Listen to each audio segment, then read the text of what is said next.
कहा जाता है श्रीमद् भागवत गीता सिर्फ एक धर्म के लिए नहीं है, बल्कि इसे धरती के हर इंसान को पढ़ना और समझना चाहिए ताकि वो अपनी जिंदगी में सुख, शांति और सफलता को प्राप्त कर सके। भगवत गीता में कुल 18 अध्याय हैं और इन 18 अध्यायों में कुल 700 श्लोक हैं, जो सभी के लिए पढ़ पाना थोड़ा मुश्किल है। इसलिए आज के इस बेहद ही खास वीडियो में हम भगवत गीता के 111 विचारों के बारे में बात करने वाले हैं, जिन्हें जानकर आप भगवत गीता का सही मतलब समझ पाएंगे। इसलिए इन विचारों को आप हर सुबह सुने। दोस्तों, अगर आप इस वीडियो का अधिक से अधिक लाभ पाना चाहते हैं तो कृपया कर इसे हेडफोन लगाकर शांति से सुने। तो चलिए जानते हैं श्रीमद् भागवत गीता के 111 पावरफुल विचारों को। श्री कृष्ण कहते हैं कि मनुष्य को परिणाम की चिंता किए बिना, लोभ लालच बिना एवं निस्वार्थ और निष्पक्ष होकर अपने कर्तव्यों का पालन करना चाहिए। जिस तरह प्रकाश की ज्योति अंधेरे में चमकती है, ठीक उसी प्रकार सत्य भी चमकता है। इसलिए मनुष्य को हमेशा सत्य की राह पर चलना चाहिए। जिस मनुष्य के अंदर ज्ञान की कमी और ईश्वर में श्रद्धा नहीं होती, वो मनुष्य जीवन में कभी भी आनंद और सफलता को प्राप्त नहीं कर पाता। जिस प्रकार मनुष्य अपने पुराने वस्त्रों को त्याग कर नए वस्त्र धारण करता है, ठीक उसी प्रकार आत्मा पुराने व्यर्थ के शरीर को त्याग कर नए भौतिक शरीर को धारण करती है। कौन क्या कर रहा है, कैसे कर रहा है और क्यों कर रहा है, इन सब से आप जितना दूर रहेंगे उतना ही आप खुश रहेंगे। समझदार व्यक्ति जब संबंध निभाना बंद कर देता है तो समझ लेना उसके आत्मसम्मान को कहीं ना कहीं ठेस अवश्य पहुंची है। मोह उसी का करो जिस पर आपका अधिकार है। जिस पर आपका अधिकार ही नहीं, उसका मोह भी नहीं करना चाहिए। जो दूसरों की तकलीफों को समझते हैं, जिनमें दया है, दिल से अच्छे हैं, उन्हें दोबारा जन्म लेना नहीं पड़ता। प्रबुद्ध व्यक्ति के लिए गंदगी का ढेर, पत्थर और सोना सभी समान है। आपके कर्म ही आपकी पहचान है, वरना एक नाम के हजारों इंसान हैं। प्रेम सदैव माफी मांगना पसंद करता है और अहंकार सदैव माफी सुनना पसंद करता है। विषयों के बारे में सोचते रहने से मनुष्य को उनसे आसक्ति हो जाती है। इससे उनमें कामना यानी इच्छा पैदा होती है और कामनाओं में विघ्न आने से क्रोध की उत्पत्ति होती है। सदैव संदेह करने वाले व्यक्ति के लिए प्रसन्नता ना इस लोक में है, ना ही कहीं और। कर्म वह फसल है जिसे इंसान को हर हाल में काटना ही पड़ता है। इसलिए हमेशा अच्छे बीज बोएं ताकि फसल अच्छी हो। जो होने वाला है वो होकर ही रहता है और जो नहीं होने वाला वो कभी नहीं होता। ऐसा निश्चय जिनकी बुद्धि में होता है, उन्हें चिंता कभी नहीं सताती। अच्छे कर्म करने के बावजूद भी लोग केवल आपकी बुराइयां ही याद रखेंगे। इसलिए लोग क्या कहते हैं इस पर ध्यान मत दो, तुम अपना कर्म करते रहो। जितना हो सके खामोश ही रहना अच्छा है, क्योंकि सबसे ज्यादा गुनाह इंसान से उसकी जुबान ही करवाती है। गीता में भगवान श्री कृष्ण कहते हैं कि हे अर्जुन, अपने परम भक्तों जो हमेशा मेरा स्मरण या एक चित्त मन से मेरा पूजन करते हैं, मैं व्यक्तिगत रूप से उनके कल्याण का उत्तरदायित्व लेता हूं। हे पार्थ, जो लोग भक्ति में श्रद्धा नहीं रखते वो मुझे प्राप्त नहीं कर पाते। अतः वे इस भौतिक जगत में जन्म मृत्यु के मार्ग पर वापस आते रहते हैं। मौन सबसे अच्छा उत्तर है किसी ऐसे व्यक्ति के लिए जो आपके शब्दों को महत्व नहीं देता। बदल जाओ वक्त के साथ, या फिर वक्त बदलना सीखो। मजबूरियों को मत कोसो, हर हाल में चलना सीखो। किसी काम की चिंता करना ठीक है, पर चिंता इतनी भी नहीं होनी चाहिए कि वह काम ही बिगड़ जाए। अच्छी नीयत से किया गया काम कभी व्यर्थ नहीं जाता और उसका फल आपको जरूर मिलता है। श्री कृष्ण कहते हैं कि मैं किसी का भाग्य नहीं बनाता, हर कोई अपना भाग्य खुद बनाता है। आप आज जो भी कर्म कर रहे हो उसका फल आपको कल प्राप्त होगा, और आज जो आपके पास है वह आपके द्वारा पहले ही किए गए कर्मों का फल है। मनुष्य नहीं, उसके कर्म अच्छे या बुरे होते हैं, जैसे मनुष्य के कर्म होते हैं, उसे वैसे ही फल की प्राप्ति होती है। तुम्हें सिर्फ अपने कर्म करने का अधिकार है, किंतु कर्म के फलों के तुम अधिकारी नहीं हो। तुम ना तो कभी अपने आप को अपने कर्मों के फल का कारण मानो, न ही कर्म ना करने में आसक्त हो जाओ। सही कर्म वह नहीं है जिसके परिणाम हमेशा सही हो, अपितु सही कर्म वह है जिसका उद्देश्य कभी गलत ना हो। संसार में कोई भी मनुष्य सर्वगुण संपन्न नहीं होता, इसलिए कुछ कमियों को नजरअंदाज करके रिश्ते बनाए रखिए। पूर्णता के साथ किसी और के जीवन की नकल करके जीने की तुलना में अपने आप को पहचान कर अपूर्ण रूप से जीना बेहतर है। जब भविष्य धुंधला पड़ने लग जाता है, तब आपको अपने वर्तमान में ध्यान केंद्रित करने की आवश्यकता है। कोशिश कर, हल निकलेगा, आज नहीं तो कल निकलेगा। अर्जुन के तीर सा सद मरुस्थल से भी जल निकलेगा। जीवन की सबसे बड़ी गलती वही होती है जिस गलती से हम कुछ सीख नहीं पाते। जब हमारा मन कमजोर होता है तो परिस्थितियां समस्या बन जाती हैं, और जब हमारा मन स्थिर होता है तब परिस्थितियां चुनौती बन जाती है, और जब हमारा मन मजबूत होता है तब परिस्थितियां अवसर बन जाती हैं। मनुष्य की मानवता उसी वक्त नष्ट हो जाती है जब उसे दूसरों के दुखों पर हंसी आने लगती है। हे भारतवंशी, शरीर में रहने वाले का वध कभी नहीं किया जा सकता, अतः तुम्हें किसी भी जीव के लिए शोक करने की आवश्यकता नहीं है। समय यही सिखाता है कि जिंदगी किसी का इंतजार नहीं करती और ना ही किसी के लिए रुक सकती है। जिंदगी खेलती भी उसी के साथ है जो खिलाड़ी बेहतरीन होता है। दर्द सबके एक जैसे हैं, मगर हौसले सबके अलग अलग हैं। कोई हताश होकर बिखर जाता है तो कोई संघर्ष करके निखर जाता है। मनुष्य को अपने कर्मों से संभावित परिणामों से प्राप्त होने वाली विजय या पराजय, लाभ या हानि, प्रसन्नता या दुख इत्यादि के बारे में सोचकर चिंता से ग्रसित नहीं होना चाहिए। यदि आप अपनी गलतियों से कुछ सीखते हैं तो गलतियां सीढ़ियां हैं, और नहीं सीखते तो गलतियां सागर हैं। निर्णय आपका है, चढ़ना है या डूबना है। समस्याएं इतनी ताकतवर नहीं होती जितना कि हम उन्हें मान लेते हैं। कभी सुना है कि अंधेरे ने सुबह को होने ही नहीं दिया? गलतियां ढूंढना गलत नहीं है, बस शुरुआत खुद से होनी चाहिए। जरूरी नहीं हर बार आपके शब्दों को सही समझा जाए, इसलिए कभी कभी चुप रहना ही ज्यादा बेहतर होता है। जो जितना अधिक शांत होता है वो उतनी ही गहराई से अपनी बुद्धि का प्रयोग कर सकता है। निंदा से घबराकर अपने लक्ष्य को कभी ना छोड़े, क्योंकि लक्ष्य मिलते ही निंदा करने वालों की राय बदल जाती है। आपकी हार और जीत आपकी सोच पर निर्भर करती है, इसलिए मान लो तो हार ही होगी और ठान लो तो जीत ही होगी। सबसे समझदार और स्थिर बुद्धि वाला वही व्यक्ति है जो सफलता मिलने पर अहंकार में नहीं आता और विफल होने पर गम में नहीं डूबता। प्रशंसा हो रही हो तो ज्यादा सावधान रहने की जरूरत है। जीवन में कभी भी किसी से अपनी तुलना मत कीजिए।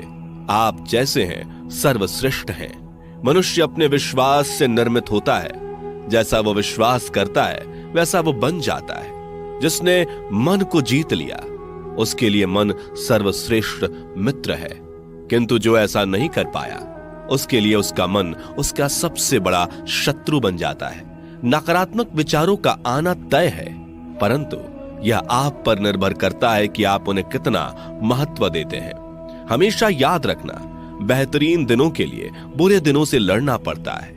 जीवन में कुछ भी स्थायी नहीं है, इसलिए स्वयं को अधिक तनावग्रस्त ना करें, क्योंकि परिस्थितियां चाहे कितनी भी खराब क्यों ना हो, बदलेंगी जरूर। संसार में परेशानी देने वाली की हस्ती कितनी भी बड़ी क्यों ना हो, पर भगवान की कृपा दृष्टि से बड़ी कभी नहीं हो सकती। प्रेरणा का सबसे बड़ा स्रोत आपके अपने विचार हैं, इसलिए बड़ा सोचें और खुद को जीतने के लिए हमेशा प्रेरित करें। जिसने मन को जीत लिया है उसने पहले ही परमात्मा को प्राप्त कर लिया है, क्योंकि उसने शांति प्राप्त कर ली है।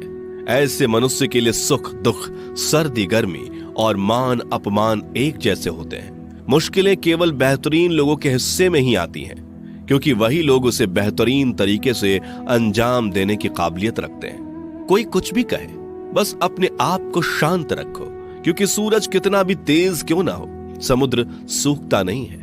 जहां आपकी कोई कीमत नहीं, वहां पर रुकना अनुचित है, चाहे वो किसी का घर हो या किसी का मन।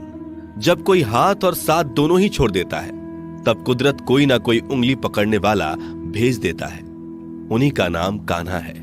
जो मन को नियंत्रित नहीं करते, उनके लिए वह शत्रु के समान कार्य करता है। हे अर्जुन, व्यक्ति जो चाहे बन सकता है यदि वह विश्वास के साथ इच्छित वस्तु पर लगातार चिंतन करे। सिर्फ दुनिया के सामने जीतने वाला ही विजेता नहीं होता, बल्कि किन रिश्तों के सामने कब और कहां पर हारना है यह जानने वाला भी विजेता होता है। जो लोग बुद्धि को छोड़कर भावनाओं में बह जाते हैं, उन्हें हर कोई मूर्ख बना सकता है। वक्त से पहले मिली चीज अपना मूल्य खो देती है और वक्त के बाद मिली चीज अपना महत्व। मनुष्य को अपने कर्मों से संभावित परिणामों से प्राप्त होने वाली विजय या पराजय, लाभ या हानि, प्रसन्नता या दुख इत्यादि के बारे में सोचकर चिंता से ग्रसित नहीं होना चाहिए। आत्मा पुराने शरीर को वैसे ही छोड़ देती है जैसे मनुष्य पुराने कपड़ों को उतार कर नए कपड़े धारण कर लेता है। जैसे जल में तैरती नाव को तूफान उसे अपने लक्ष्य से दूर ले जाता है, ठीक वैसे ही इंद्रिय सुख मनुष्य को गलत रास्ते की ओर ले जाता है। आपका विश्वास एक पर्वत को भी खिसका सकता है, लेकिन आपके मन का संदेह दूसरा पर्वत खड़ा कर सकता है।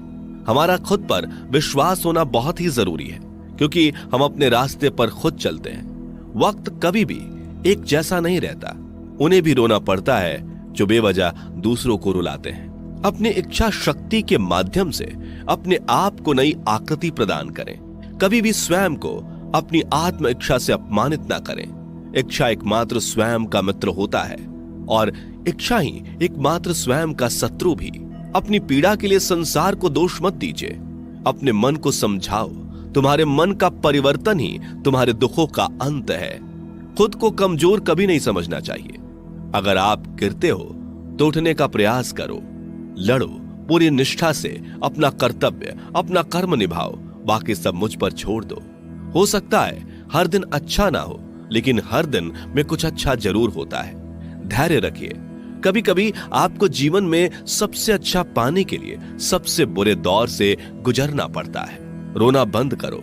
अपनी तकलीफों से खुद लड़ना सीखो, क्योंकि साथ देने वाले भी शमशान से आगे नहीं जाते।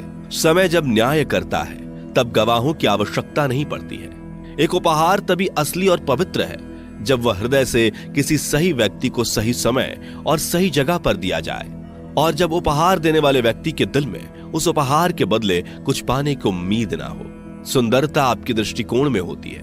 किसी को कीचड़ में खिला कमल भी लुभाता है और किसी को चांद में भी दाग नजर आता है। हे अर्जुन, जो कोई भी जिस किसी भी देवता की पूजा पूरे विश्वास के साथ करने की इच्छा रखता है, तब मैं उसका विश्वास उसी देवता में दृढ़ कर देता हूं। उदय किसी का भी अचानक नहीं होता।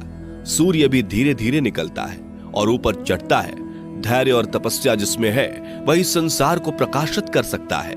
हे अर्जुन, स्वर्ग प्राप्त करने और वहां कई वर्षों तक वास करने के पश्चात एक असफल योगी का पुनः एक पवित्र और समृद्ध कुटुंब में जन्म होता है। शब्द उतने ही बाहर निकलने चाहिए जिन्हें वापस भी लेना पड़े तो खुद को तकलीफ ना हो। मन अशांत हो तो उसे नियंत्रित करना कठिन है, लेकिन अभ्यास से इसे वश में किया जा सकता है। अहंकार और संस्कार में फर्क है। अहंकार दूसरों को झुकाकर खुश होता है, संस्कार स्वयं झुककर खुश होता है। सेवा सबकी करो, मगर आशा किसी से मत रखो, क्योंकि सेवा का सही मूल्य ईश्वर ही दे सकते हैं। जब सत्य की असत्य से लड़ाई होगी तो सत्य अकेला खड़ा होगा और असत्य की फौज लंबी होगी, क्योंकि असत्य के पीछे मूर्खों का झुंड भी होगा। अकेले रहना तुम्हें यह भी सिखाता है कि वास्तव में तुम्हारे पास स्वयं के अलावा और कुछ भी नहीं। जब परिवार के सदस्य अप्रिय लगने लगे और पराये अपने लगने लगे तो समझ लीजिए कि विनाश का समय आरंभ हो गया है। क्रोध आने पर चिल्लाने के लिए ताकत नहीं चाहिए, मगर क्रोध आने पर चुप रहने के लिए खूब ताकत चाहिए होती है। जो आपका है वह आपको मिलकर ही रहेगा, फिर चाहे उसे छीनने के लिए पूरी कायनात एक हो जाए। दो प्रकार के व्यक्ति संसार में स्वर्ग से भी ऊपर स्थित होते हैं। एक वो जो शक्तिशाली होकर भी क्षमा कर देते हैं, और दूसरे वो जो दरिद्र होकर भी कुछ दान करते हैं।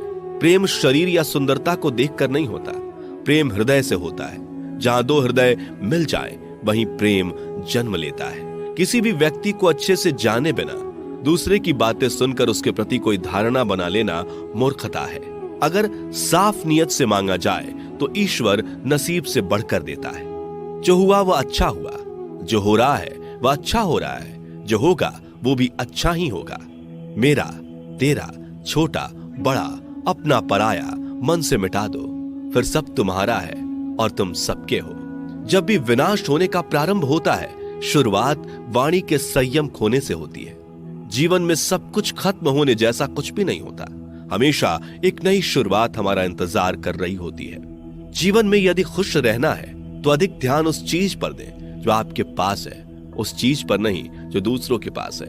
उस दिन हमारी सारी परेशानियां खत्म हो जाएंगी, जिस दिन हमें यकीन हो जाएगा कि हमारा सारा काम ईश्वर की मर्जी से होता है। विपत्ति में धैर्य, वैभव में दया और संकट में सहनशीलता ही श्रेष्ठ व्यक्तियों का लक्षण है। जो व्यक्ति स्पष्ट और सीधी बात करता है, उसकी वाणी कठोर जरूर होती है, लेकिन वह कभी किसी के साथ छल नहीं करता। जो अच्छा लगे उसे ग्रहण करो, जो बुरा लगे उसका त्याग, फिर चाहे वह विचार हो, कर्म हो या मनुष्य। बुराई बड़ी हो या छोटी हमेशा विनाश का कारण बनती है, क्योंकि नाव में छेद छोटा हो या बड़ा, नाव को ही डुबो देता है। अपने परम भक्त जो हमेशा मेरा स्मरण या एक चित मन से मेरा पूजन करते हैं, मैं व्यक्तिगत रूप से उनके कल्याण का उत्तरदायित्व लेता हूं। जो दान बिना सत्कार के कुपात्र को दिया जाता है वह तमस दान कहलाता है। परिवार और समाज दोनों ही बर्बाद होने लगते हैं जब समझदार मौन और नासमझ बोलने लगते हैं। आप वापस नहीं जा सकते और शुरुआत को नहीं बदल सकते, लेकिन आप चाहें वहीं से शुरू कर सकते हैं और अंत को अवश्य बदल सकते हैं। जब उम्मीदें टूटने लगे, कोई रास्ता दिखाई ना दे, तो एक बार भगवत गीता की शरण